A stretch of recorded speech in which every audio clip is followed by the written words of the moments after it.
Vamos a hablar de aspectos éticos de enfermería y dilemas éticos voy a dejar para el final, para que ustedes busquen algunas cuestiones que tienen que ver con dilemas éticos, que lo vamos a repasar la clase que viene, ¿sí? Lo vamos a hablar, ¿sí? Porque es mucho más profundo, ¿sí? Hoy vamos a comenzar hablando sobre estos aspectos éticos. A ver. No sé qué pasó acá. ¿A dónde me fui? ¿Por qué no los puedo ver? Ahí está. No sé dónde me fui. Voy a compartir con ustedes unas pequeñas filminas que he hecho, ¿sí? Que vamos a hablar aspectos éticos de enfermería. ¿Y de qué nos va a hablar el aspecto ético de enfermería? De todo lo que tiene que ver con aquellas acciones que impliquen la ética y la moral, ¿sí? No solo del paciente, sino también nuestra. El Consejo Internacional de Enfermería, al principio habíamos hablado algo del CIE, ¿sí? Que es el Código Deontológico del Consejo Internacional de Enfermería, el CIE, para la profesión de enfermería, establece ciertos principios y ciertas obligaciones que el enfermero tiene que saber. El Consejo Internacional de Enfermería, ¿sí? Se sancionó, se realizó en el año 1953, después se revisó algunas cuestiones, ¿sí? Y se fue completada en el 2005. Se creó un preámbulo para la enfermera que dice que las enfermeras tienen 4 deberes fundamentales dentro de la profesión según el Código Deontológico del Consejo Internacional de Enfermeras, que es promover la salud, prevenir la enfermedad, restaurar la salud y aliviar el sufrimiento. Esos 4 aspectos va a hablar todo este código y va a enumerar de qué consta cada uno. Después les voy a publicar el código para que lo lean, porque es muy interesante todo lo que dice sobre nosotros, ¿no? Ese es el preámbulo básico que tenemos que saber de cuáles son nuestros deberes fundamentales como enfermeros. No solamente en el aspecto de la asistencia, como les dije antes, ¿sí? Sino en todo lo que abarca enfermería. Es muy amplia, como les vuelvo a repetir. Hay muchas cuestiones que uno puede desarrollar dentro de esta hermosa profesión que tenemos. Bueno, y tenemos los principios básicos de la ética, ¿sí? Los principios básicos de la ética son la autonomía, la beneficencia, la no maleficencia, la justicia. ¿Escucharon nombrar algo de esto? ¿En alguna materia? No. No. Perfecto, entonces lo van a hablar conmigo en este momento. Vamos a ir analizando y nombrando. No me voy a profundizar en cada uno de ellos porque ya les digo, ustedes van a tener una materia exclusivamente sobre esto, pero sí para que ustedes vayan conociendo de qué se trata. Justicia, ¿sí? Esto constituye el pilar donde la ética de los cuidados está dentro de la enfermería, ¿sí? ¿Para qué? Para que nosotros podamos desarrollarnos plenamente, ¿sí? Sabiendo estos principios, para respetar al otro y para que nos respeten, ¿sí? Siempre decimos que el derecho del otro comienza donde termina el nuestro. Es así. En el principio de autonomía, ¿de qué se va a hablar? Es un principio ético, ¿sí? Que habla de la libertad individual de cada uno para determinar sus propias acciones. Si yo determino mis propias acciones, es porque yo tengo una formación y un conocimiento, ¿no? Para tener autonomía en las decisiones, de acuerdo con su elección. Respetar a las personas como individuos autónomos significa reconocer sus decisiones tomadas de acuerdo con sus valores y convicciones personales. En la autonomía, por eso se habla, ¿sí?, de que nosotros debemos trabajar en la autonomía del paciente, respetándolo, ¿sí?, qué quiere y qué no quiere hacer, qué debe y qué no debe hacer. El enfermero no debe realizarle todas las actividades, salvo que su condición lo permita. Si eso es una persona dependiente. Hay grados de dependencia dentro de los pacientes. Tenemos grado 1, tenemos grado 2, tenemos grado 3, ¿sí? En esos grados van a ir las determinadas acciones y determinados cuidados que nosotros podemos o no. Y la dependencia que tiene que ver con enfermería, ¿sí? Si es un paciente que tiene mucha, ¿cómo decirles? Necesita muchas necesidades de enfermería, vamos a tener que catalogarlo con un grado 3, ¿sí? O grado 4. Ahora, es un paciente grado 1 que se puede desenvolver solo, en él podemos trabajar en la autonomía, porque así lo permite su grado de necesidad, un grado 2 también, un grado 3 y 4 ya no tanto, ¿sí? Hay que ver qué puede hacer solo, o por ahí no puede hacer nada solo, y tiene que hacerlo todo enfermería por él. En este aspecto también hablamos del consentimiento informado, ¿sí? El consentimiento informado el paciente tiene el derecho de saber qué es lo que se le va a realizar y el derecho de rechazar ese procedimiento, si así no lo quiere, y también el hecho de rechazar a ese profesional si ese profesional que él no quiere. Se firma un consentimiento informado. Tildada, profe. ¿Cómo? No, se había tildado, o me pasó a mí solamente mi compu, no sé. Acá No, dice, se tildó. Sí, dice conexión sí. inestable, sí. El consentimiento informado se le hace firmar al paciente ¿para qué? Para saber, para que sepa lo que se le va a realizar y que él acepte. Es un contrato, ¿no? Es un contrato donde el otro acepta, el paciente acepta ese procedimiento, ¿sí? Entonces, es muy importante leerle, tomarse el tiempo de informarle y que lo firme. Sí, bueno, está bien, estoy de acuerdo. ¿Por qué? Porque dentro de este consentimiento informado también se le va a informar y decir lo que puede llegar a pasarle, que es la muerte, ¿no es cierto? Entonces el paciente decide con ese tratamiento, ¿voy a tener la muerte o tengo la posibilidad de vivir? Depende de cómo salga, ¿no? Esa cirugía o ese procedimiento. Entonces, con esto nos cubrimos nosotros como profesionales y también el paciente. El principio de no maleficencia, ¿sí? Es el deber de no infligir daños, prevenirlos y evitarlos. Se incluye en el principio de beneficencia, pero en este caso la no maleficencia podría ser más directa, ¿sí? Este principio ético significa que hay que evitar el daño, ¿sí?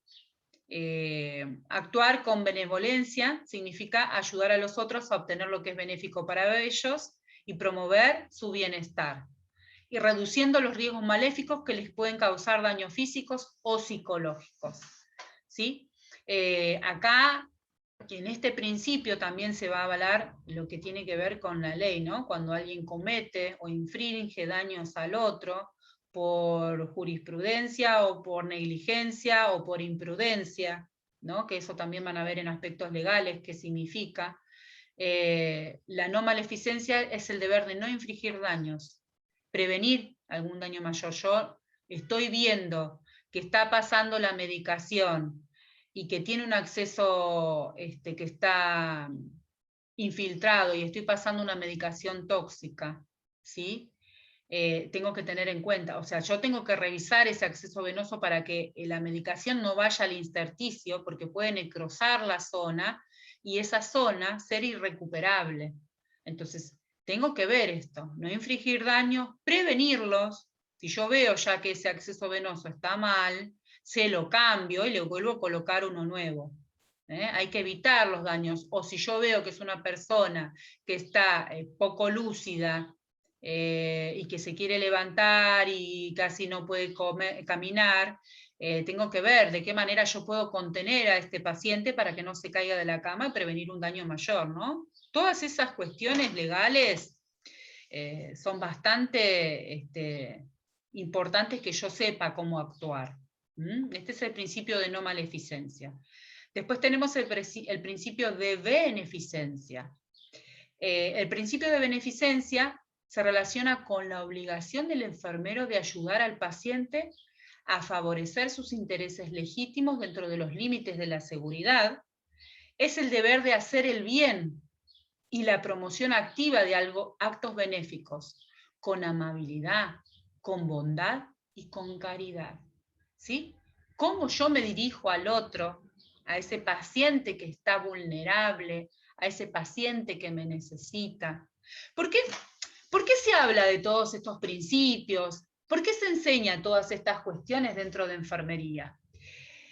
Cuando yo era estudiante como ustedes, no entendía por qué tanta ley, por qué tantas cosas con algo obvio. Digo, es algo obvio que si elijo esta profesión es para ayudar a otro ser que está inválido, que necesita de alguien, de un ser humano. Pero ¿saben por qué están todas estas leyes? A ver, ¿por qué creen ustedes que están todos estos principios, el Código Internacional? ¿Por qué están las leyes? ¿Por qué tanto hablar de lo obvio? A ver, me gustaría escuchar su opinión. Que no Yo sea creo que Claudia porque, A ver, otros. yo creo que es porque mucha gente no cumple muchas veces de esas cosas, profe. ¿El resto qué opina? A ver, otra voz más. Claro, profe, como que la ley está para cumplirse y no se está cumpliendo, que digamos, hoy en día.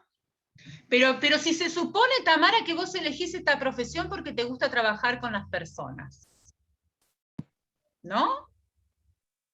Mucha Sí, gente, profe, lo hace por plata. Mucha en gente vez de que no lo profesión. hace porque No lo hacen por vocación ni nada. Por salida laboral, muchos estudian. ¿Y saben dónde se ven estas cuestiones? ¿Dónde puedo ver yo? A ver, si realmente es alguien que trabaja por dinero o realmente que le importa al otro. A ver, ¿en dónde lo En ven? el trato con el paciente. profe. Sí, En la atención. totalmente.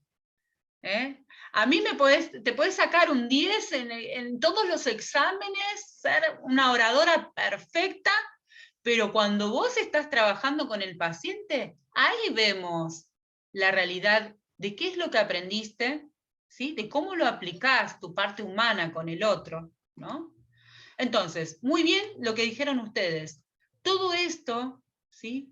Todas estas leyes, estos principios, están hechos ¿por qué? Porque el ser humano, además, va perdiendo ese contacto, esa empatía, se vuelve mecanicista, se vuelve todo muy, muy robotizado, ¿no? Se olvida de que el otro es un ser humano. ¿Por qué? Porque como lo hacemos todos los días, y me quiero cumplir el horario y me quiero ir, ¿sí? Pero no nos olvidemos que si elegimos, cuando nos empiece a pasar esto, de ser mecanicistas, porque a todos nos pasa, a todos los profesionales pasa, hagamos un parate y preguntémonos, ¿quiero seguir haciendo esto? ¿A qué dentro de enfermería quiero, pero ya este aspecto ya no quiero, ya me hace daño, porque nosotros tenemos un tiempo en donde podemos estamos trabajando con personas y afecta a nivel inconsciente el sufrimiento, el dolor del otro, y a cada uno le va a afectar de manera distinta. Entonces, cuando llegue ese momento, acordarse de todo esto que estudiamos hoy y decir, no, ¿qué me está pasando a mí? Reflexionar, ¿no? ¿Realmente quiero seguir haciendo esto? ¿Me quiero dedicar a otro aspecto de enfermería? ¿Lo puedo hacer tranquilamente? Ya no quiero estar más con el sufrimiento de los niños, por ejemplo, si están. ¿A qué aspecto me quiero dedicar? ¿No? Porque sin querer estoy dañando al otro y no estoy cumpliendo con los principios de enfermería. Porque la abandono, porque no le pregunto, por favor, oh, esta otra vez que llama, oh, esta otra vez que molesta, ay, esta vieja ya me tiene, porque empezamos a hablar así ya como enojados, ¿no? Hablo a nivel en general, en todos los lugares pasa, privado, público, esto pasa en todos los lugares. Es así. Entonces, todos estos principios están para que se puedan cumplir, ¿no? Y el principio de justicia es el principio de ser equitativo, y acá viene una parte muy compleja a veces de enfermería, ¿no? El principio de ser equitativo o justo. O sea, igualdad de trato entre todos los iguales y trato diferenciado entre las desigualdades, de acuerdo a la necesidad individual. ¿Qué significaría esto? Si ustedes leen esto, ¿no? Por ejemplo, Cintia Suaga, contame, si yo te hablo de este principio, ¿a qué te refiere eso? Dice, es el principio de ser equitativo o justo, o sea, igualdad de trato entre los iguales y trato diferenciado entre los desiguales, de acuerdo con la necesidad individual. Y Claro. eso hablaría de ponerle de ser igualitario con el otro. Sería, Claro. ¿no, profe? Claro, y cómo nosotros dentro de enfermería, ¿no? ¿Cómo hacemos? ¿A qué se refiere contrato igualitario? ¿No? Si, por ejemplo, yo tengo una persona de una obra social OSDE, que sabemos que tiene una calidad, que tiene mucho dinero, y De tengo... tratar a todos los pacientes de igual manera. Si sea pobre, No sea rico. discriminar. Que no haya diferencia, pero que no haya diferencia con las Totalmente. personas. O Totalmente. sea, que se traten de la misma manera, por más que sean pobres o tengan mucha plata, o sea, son todos igual.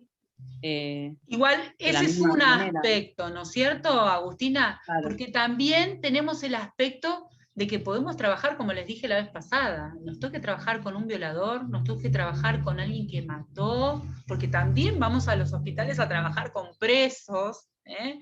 Hay lugares exclusivos donde llevan a los presos y los internas ahí, y vos sabés que violó, y vos sabés Tenemos que mató, atenderlo igual, profe, tenés que de atenderlo la misma igual. manera.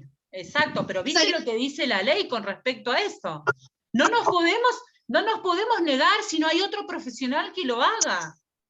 ¿Sí? Y es un aspecto bastante heavy para nosotros, porque imagínense que a la persona que le haya pasado lo mismo, la hayan violado, enfermera, haya sido violado, y le toque trabajar con un violador. Eso es algo que puede hacernos muchos daños psíquicos a nosotros, ¿sí? No, y bastante chocante también trabajar con Sí. una persona que haya violado a otra. Es muy chocante también. O con niños, o abusados con niños. O sea, nuestra profesión nos toca trabajar con todo tipo de seres humanos. ¿Y cómo vamos a hacer si nosotros no podemos mantener esto? ¿Cómo se hace para seguir No siendo juzgar. profesional y olvidarse de la parte humana, ¿no? Entonces, a todo el trato justo, equitativo, ¿sí? Y diferenciado entre los desiguales, dice. ¿Sí? Diferenciado entre los desiguales, de acuerdo con la necesidad individual. ¿Sí? También tiene que ver con que diferenciar quién necesita nuestro trato inmediato, ¿sí? Quién necesita, y puede, por ejemplo, en el triage, ¿no? Que nosotros tenemos que saber triallar. Eso es otro aspecto que también vamos a ver en emergencia y catástrofe, cómo se realiza un triage y cómo ser justos de quién necesita pronta atención ya y quién puede esperar. Ahí también estamos. Trato diferenciado entre los desiguales, ¿no? La justicia de este principio. Y después viene el principio de veracidad, otro. El principio de veracidad se cumple cuando el enfermero tiene la obligación de decir la verdad. Ajá. Y no mentir o engañar. Debe proporcionarse toda la información relacionada con los procedimientos y diagnósticos de enfermería. No diagnóstico médico, no nos compete decir lo relacionado con otros profesionales, solo con nuestro plan de cuidados y lo que compete a nuestro accionar, ¿sí?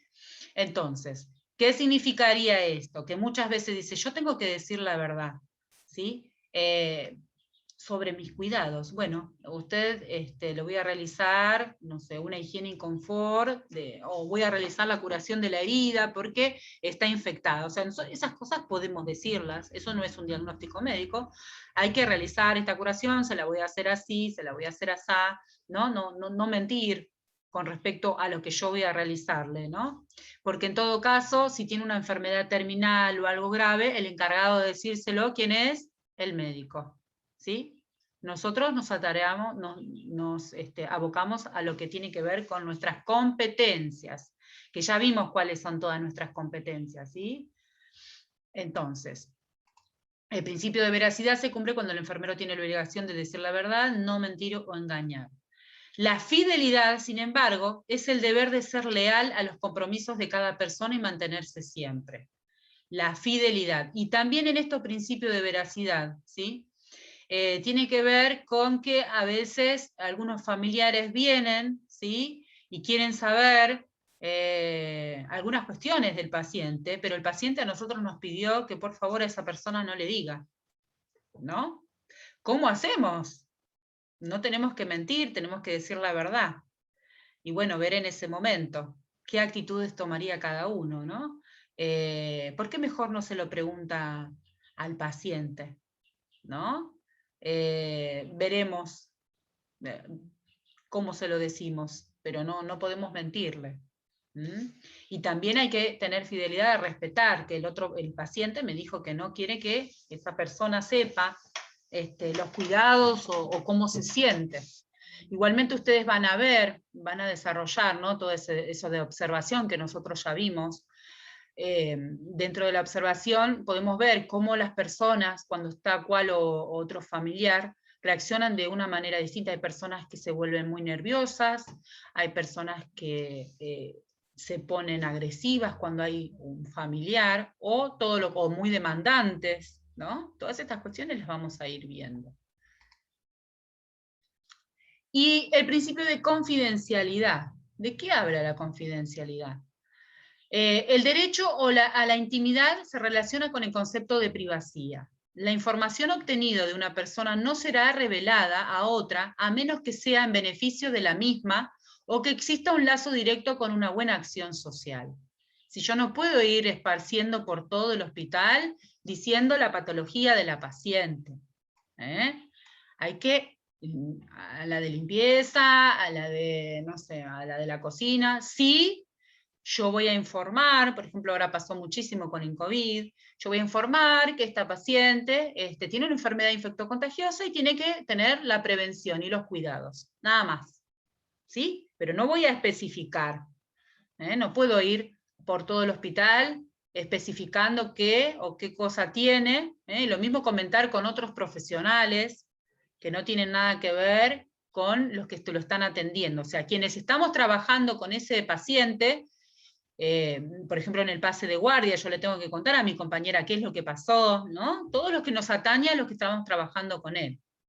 Y hay que mantener el secreto profesional, que también todos estos aspectos lo van a ver más específicos, ¿no? El secreto profesional es la obligación de guardar reserva, ¿sí?, sobre la información que atañe al paciente que se atiende mientras éste no autorice o divulgara, ¿sí?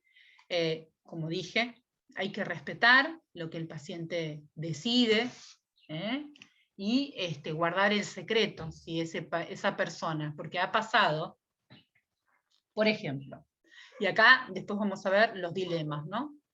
Los dilemas éticos. Van a venir, que van a investigar ustedes qué dilemas éticos vamos a encontrar dentro de enfermería.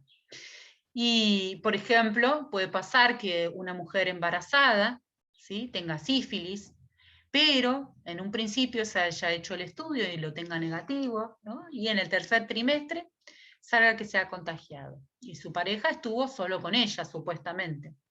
Indagando con la persona, con la pareja confiesa que tuvo otra, estuvo con otra persona, pero no quiere decirle a la paciente, ¿no?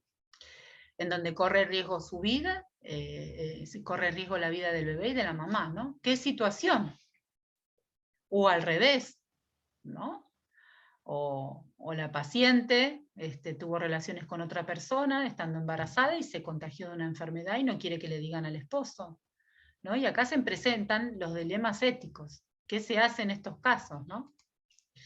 Entonces, mantener el secreto profesional, ¿hasta dónde? Bueno, después otro principio de solidaridad es un principio indeclinable de convivencia humana, de adherirse con las personas en las situaciones adversas, compartir interés, derechos, obligaciones. La tolerancia, ese es otro principio que hace referencia a admitir las diferencias personales, sin caer en la complacencia de errores en las decisiones y actuaciones incorrectas, ¿sí? A veces, acá hay que trabajar muchos aspectos personales cuando somos profesionales, porque nosotros ya tenemos una naturaleza, por ejemplo, la impulsividad, tenemos naturaleza impulsiva. Yo soy así, dicen, y yo digo las cosas de frente y a mí no me importa lo que diga el otro. Pero eso no lo podemos hacer cuando somos enfermeras con nuestro paciente. Yo no le puedo decir, no me puede no importar lo que pase con el otro paciente si yo le digo de frente las cosas. ¿Sí? Ahí sí, ya vamos a trabajar otros aspectos. Yo no puedo actuar de impulsividad, ir a agredir al paciente, o cuando está mal, porque también vienen esos aspectos. Ante la muerte, ante el dolor, ustedes vieron las actitudes de las personas que pueden llegar a tener, o el mismo paciente cuando sabe que se va a morir, que está agresivo, que se siente mal y empiezan a agredirlos, es heavy para uno también. Sobre todo si yo soy un carácter impulsivo, digo, ¿pero usted qué se cree que me va a venir de mí a decir, no? Yo no puedo hacer eso. Por más que tenga las ganas, ¿por qué? Porque el otro está en una situación de vulnerabilidad. Tengo que tener tolerancia, escucharlo y ponerme en el nivel profesional. O sea, no es contra mí el enojo. Siempre interpretar eso, que no es contra mí, es contra la situación en la que está atravesando esa persona. ¿Sí? Si yo puedo entender esto, ¿sí? Esto no les digo que los vayan a aprender enseguida, pero lo tienen que ir cultivando. Oh, nos quedan 10 minutos nomás. Lo tienen que ir cultivando y practicar la tolerancia. Bueno, otros factores que hacen referencia a los parámetros más destacados para la toma de las decisiones, bueno, ya algunos vimos, el consentimiento informado, la valoración riesgo-beneficio de las acciones que yo voy a tomar, es riesgoso para el paciente, es beneficioso lo que yo voy a hacer, interacción del equipo asistencial entre el paciente y la familia, el rechazo al tratamiento, o sea, todas esas cuestiones van a estar dentro de lo que son los aspectos del principio. Y vamos a hablar un poquito antes que terminemos, ¿sí?, del dilema ético. ¿Qué es un dilema ético? Un dilema ético surge y se instaura cuando las vivencias de las situaciones del medio asistencial son sometidas de forma contrapuesta, o al menos distinta, entre el paciente y el equipo asistencial, ya sea por razones de conocimiento de formación o información, por el hecho cultural que tiene cada individuo, la religión, las creencias, las costumbres, ¿sí? Por ejemplo, que muchos dicen, este paciente tiene que realizarse una transfusión, pero es un paciente que no quiere realizarse una transfusión sanguínea porque es testigo de Jehová, y hay que respetarlo. Pero si no se realiza esa transfusión, se muere. Entonces, ahí se genera un dilema ético, ¿sí? Cuando hay una situación, ¿sí?, límite, que tiene que ver con sus aspectos de religión, de creencia, de costumbre, y cuando hay dentro de la institución establecido que para sanarse o para realizar ese procedimiento hay que hacerlo, ¿sí? Entonces, ¿qué pasa en esas situaciones? Hay un comité de bioética en cada institución, hay un comité, ¿sí? Se lleva el caso a ese comité. Lo mismo para desconectar a un paciente, un paciente que tiene muerte cerebral, ¿sí? Cuando la línea del encefalograma está así, derechita, tiene muerte cerebral, se considera muerto, eso lo vimos la vez pasada. Pero si lo mantenemos conectado a la máquina, el paciente sigue. O sea, no va a volver a vivir, ¿sí?, porque está con muerte cerebral, pero sí mantener la vida, prolongar la vida. Entonces, ¿quién decide ahí sobre ese paciente? El paciente ya no puede decidir, va a decidir la familia. Y a veces la familia, ¿sí? Sí, Tamara. ¿El comité, profe? El comité de bioética. Sí. ¿Sí? Entonces, hay muchas situaciones, o en una situación de aborto, bueno, ahora ya está la ley, pero si algún enfermero se rehúsa a participar de ese procedimiento, ¿sí? ¿Qué pasa con los aspectos de la ley con eso? ¿Qué pasa con respecto al trasplante de órganos? ¿Qué pasa con la eutanasia? ¿Sí?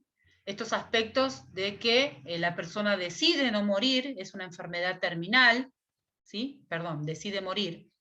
Quiere que se le inyecte una medicación para darle fin a su vida, pero la ley de ese país no lo permite, porque no en todos los países permiten la eutanasia. Todos estos aspectos que estamos hablando se llaman dilemas éticos, que ustedes van a investigar sobre estos dilemas éticos. Ustedes van a trabajar en grupo para la próxima vez que nos veamos, ¿sí? Van a realizar, van a elegir un dilema ético, ¿sí? Van a investigar, por ejemplo, un grupo quiere elegir sobre el trasplante de órganos, otro grupo quiere elegir sobre el aborto, otro sobre el SIDA, otro sobre la eutanasia, y vientre subrogado, no sé, todo lo nuevo que puede llegar a ver con respecto a dilemas éticos, ¿sí? Hay otras cosas que tienen que ver con... ¿Abortos legales, profe? ¿Cómo? ¿Los abortos? ¿Para realizar abortos? En algunos También, países están legales. también. Cada En grupo puede... cuidados, en cuidados estuvimos viendo la ley esa, la objeción de conciencia. Cuidados, ¿cómo se llama? La ley, de que era la 26.130, que era la objeción de conciencia, que nosotros Claro. nos podemos negar si vienen, estábamos hablando sobre embarazo, un aborto que se ponen, póngale, y nosotros nos podemos negar, y hablaba de que el aborto, por ser ley, hay que realizarlo, pero podemos delegar o la institución tiene que realizarlo, o sea. Claro. Pero uno nos podemos negar, tenemos la objeción de conciencia, decir que no, Sí. no estoy sea, tiene preparada. que En buscar su un reemplazo. Igual en su momento hubo mucha todavía mucha controversia con eso, porque decían que en ciertos aspectos sí se iba a tener en cuenta la objeción de conciencia y en ciertos aspectos no. Y eso había creado un caos, ¿sí? Con respecto a eso, pero habría que ver todas las partes de esa ley, ¿sí? Con el tema de la objeción de conciencia. Para nosotros profesionales de enfermería sí, pero por ahí para quien practica el ginecólogo no. ¿Sí? Por ejemplo, les cuento, en la institución donde yo trabajo es un hospital religioso. ¿Sí? Hay hospitales religiosos. Y que va más allá de que si puede realizarlo o no. ¿Sí? Y intervendrían ahí aspectos religiosos y aspectos de creencias, ¿no? Que también son tenidos en cuenta en estos casos. Por eso, cada uno de ustedes va a elegir un tema, ¿sí? Van a trabajar en grupo, y cuando volvamos, vamos a hablar, a ver qué temas eligieron y por qué es un dilema ético eso. ¿Sí? ¿Qué aspectos Profe, hay trabajan? una película muy buena, Mar Adentro, ¿la vio? Mar Adentro, tal cual, que habla de la eutanasia. Es sobre la eutanasia. Sí, está muy buena, que está Esa buena está para muy buena. verla, chicos, si quieren. Sí. Las que no saben de qué se trata Mar Adentro, habla de estos aspectos cuando uno decide, porque en otros países está permitido la eutanasia cuando ya la persona no quiere vivir más por su condición, sea un cáncer, sea una enfermedad degenerativa. Entonces, todos estos aspectos hay que tener en cuenta. ¿Sí? También hay otra cosa que quería que lean, que les voy a mostrar en el libro, ¿sí? Van a ir a la página de Fundamentos del Cuidado del COSIER, ¿sí? Y acá tienen desde la página, a ver, 249 me parece que era, 249, ¿sí? Acá. ¿Qué siente el personal de enfermería sobre el aborto, analizando las razones para abortar? Y acá comienza a hablar sobre los dilemas éticos. Habla de la eutanasia, habla de las cuestiones sobre el final de la vida, y habla acá de los principios, algunos principios de autonomía, veracidad, no maleficencia y beneficencia, tratamiento para prolongar la vida, la retirada o omisión del alimento líquido, cuando hay que desconectar a los pacientes, qué es lo que se hace. Habla de los derechos humanos, ¿sí? ¿Qué es lo que dicen los derechos humanos con respecto a la vida? ¿Cómo está relacionado el derecho humano con la enfermería? ¿Sí? Los derechos del paciente. Las enfermeras tienen derecho a ejercer su profesión de acuerdo a la legislación de enfermería del país en el que trabajen y adoptar el Código Deontológico de Enfermería, que es el CIE, ¿sí? También tienen derecho a ejercer en entorno que garantice seguridad personal, libre de malos tratos y violencia, amenazas e intimidación.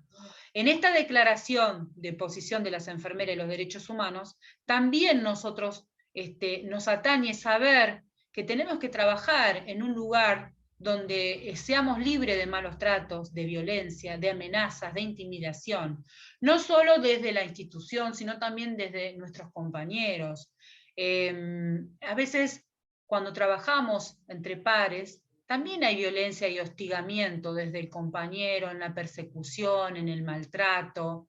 Hay enfermeros que se olvidan que también ellos empezaron en algún momento, y cuando ingresan a alguien nuevo, ejercen violencia simplemente en no acompañarlos en ese proceso, siendo que la ley nos dice a nosotros que tenemos que trabajar en equipo y tenemos que trabajar ayudando a esos que recién empiezan, porque es algo, la docencia en enfermería, si a mí no me gusta hablar, ¿sí?